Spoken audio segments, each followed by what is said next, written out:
terrorists will always do reconnaissance and find out vulnerable spots. And if you have intelligence, do something about it. The third thing is people are defending the police force. Fair enough. The policeman on the ground is trying to do his bit. I have a serious problem with the leadership of the police force, not just in Hyderabad, but across the country. One after another, we are seeing cases of generalists. We have intelligence officials who are heading intelligence bureaus. Maybe they have not been there in the past, have no experience of intelligence bureaus. You have people heading paramilitary forces who have never been in the paramilitary force, have just been brought in there at the last minute to do the last 1 to 2 years of their service and retire with a ceremonial parade.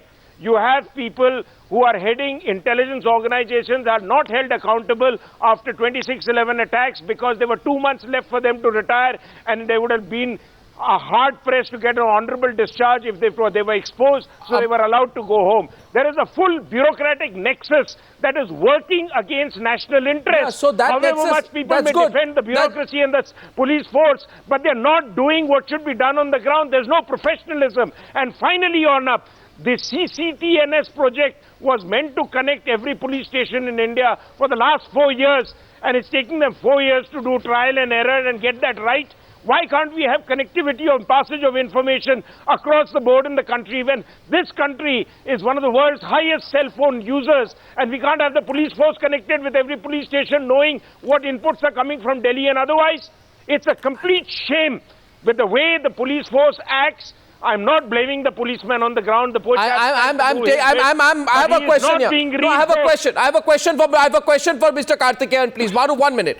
Mr. Karthikeyan, my question to you is this. In this case, in this case, there are two things I know. One, this spot has been recce'd earlier. I am told by Indian Mujahideen. I am told by Indian Mujahideen. Somebody from the Indian Mujahideen on the instructions of Riaz Bhatkal has recce'd this spot earlier. I am not saying IM has done this. That's for the police to say. That is one info. Second is there is information that certain areas will be targeted. Is there actionable intelligence enough in your view, Mr. Karthikeyan? Is there actionable enough? Can these two informations be put together? Could something have been done on the basis of what was known? Yeah, there should have been better. That area should have been better police, no doubt about it. That area should have been better police, no doubt about it. Thank you. Thank you. So it could have been acted on. Dilkush Nagar is not the target. The entire nation is the target in such a case. It is not, Dilkush Nagar is not the target. India as a whole, as a country, has been the target. Yes, yes. India has been under attack. I understand and I agree with you. But 1 minute, I'm coming back to you. So when the central agencies or Home Ministry or Intelligence Bureau sends a letter saying be careful, there could be areas affected, then after 48 hours have passed since then, and the blast happens in an area which is possibly one among 5 or 6 top targets in Hyderabad. Can we say that the Andhra Pradesh police failed to act upon whatever leads it was given? Well, that what type of intelligence, what type of message they got, it is for them to answer. I don't know. Now, what I said was, if to say something will happen somewhere, someday is no actionable intelligence. That's what I said. If there is a specific intelligence about this particular police attack, there should have been better policing. Certainly. There should have been CCTV cameras. Kavita Rao wants to make a comment. Arnab, can I comment? Yes, Ms. Rao. 1 minute. Yes, Arnab, I think there is absolutely another perspective which we need to look at also when we are talking about failure of intelligence or not being able to identify a certain location. Particularly in Andhra Pradesh, right now we have to a great extent polarized politics here happening. The entire intelligence agency is being used to monitor the opposition parties or highly for the political activities. I think the intelligence agency is not actually doing what it is meant to be, even at the state level or at the central level. There could be more professional outlook to this, and I think whatever information comes in should have been taken seriously, because Shinde ji ka we have just heard Mr. Shinde talk about, I don't know if Andhra Pradesh was on the list. That is what he said.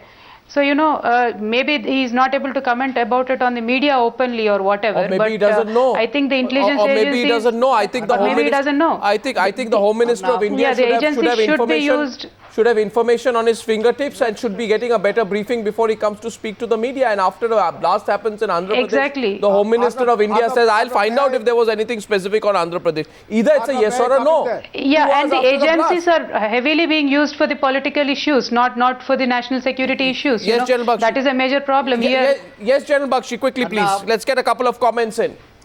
You know, Arnab, I would like to state that an intelligence and counter-terrorist organization prioritizes the opposite, the enemy tanzeems, the jihadi tanzeems and the other tanzeems, prioritize them in the order of their lethality, in the frequency and in the pattern of their attacks. The amount of attention you devote to each is directly proportional to the threat that it poses. When you start focusing on peripheral Hindu terror groups, when you actually see the damage that they are said to have inflicted, it is absolutely marginal. Sir, all terror is terror. I don't want to put a hierarchy of who is bigger terror or smaller terror. No, sir, I don't. Again, sir, disagree with this. No, terror is terror, small terror, big terror, marginal terror, central terror, red terror, blue terror, saffron terror, green terror. Hierarchies, sir. Who wants these definitions? Addressing the entire attempt. I'll get General Shankar Prasad, please. General Shankar Prasad. Arnab, I just want to sum up by saying one thing, that all the intelligence organizations need to have better coordination. They need to be manned by professional people, and they have to be held accountable. Unless these 3-4 issues which earlier has also been brought out in the program are given due attention, I'm afraid this intelligence will keep on being set aside. Please let us make people accountable. I put 3 questions of my own. Coordination between various intelligence agencies, and please have these manned by professionals. Not because somebody is senior enough to get to a job or a political appointee. It will not help. All the time you will continue to have these kind of problems. I say we put out an anti-terror charter. I have 3 points here. I want to know if Meenakshi Lekhi will agree. One is depoliticize and reprofessionalize our intelligence agencies and security apparatus. Depoliticize means take all politicians out from all of these, most of the sundry decision-making roles, put professionals in.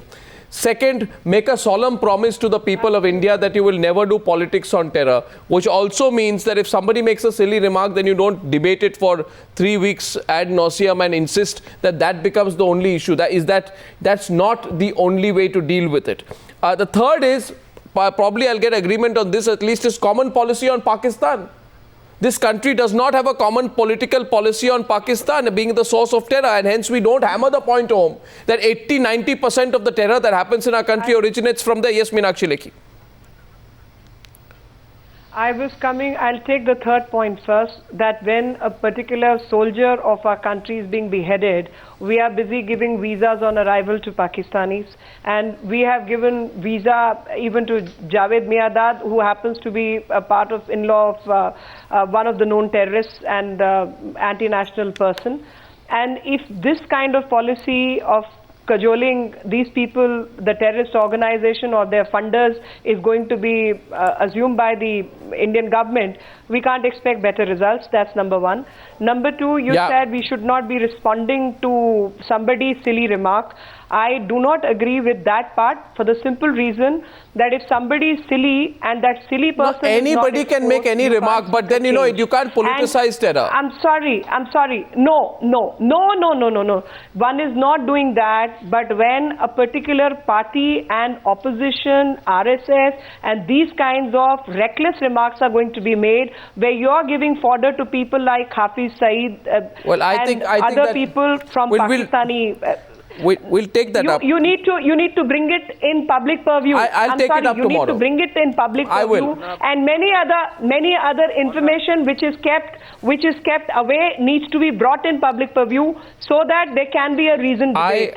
Number three, you said politicians and everybody has to be kept out. I completely agree with you. And according to me, I think it has to be a professionally managed organization. You can't give color. You can't talk this kind of reckless, vindictive remarks. I will say one thing. Terror is terror. At the end of the day, the people of this country are hurt the most. They are bleeding.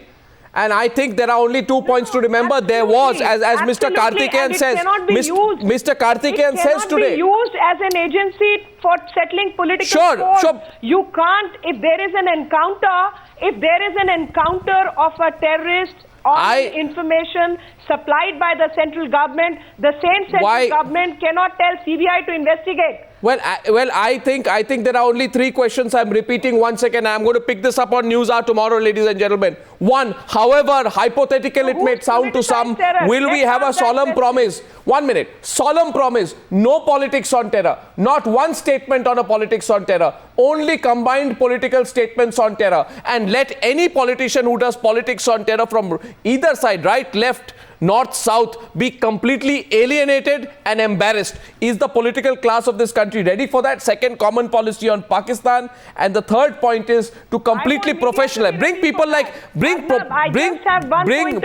us security man. Let media do its job seriously. I'll pick up the question tomorrow because I'm running short of time and this breaking news continues. But can you bring professionals and take the politicians out of the internal security apparatus? Let there be politicians on top, let the rest of it be run by professionals, hardcore professionals.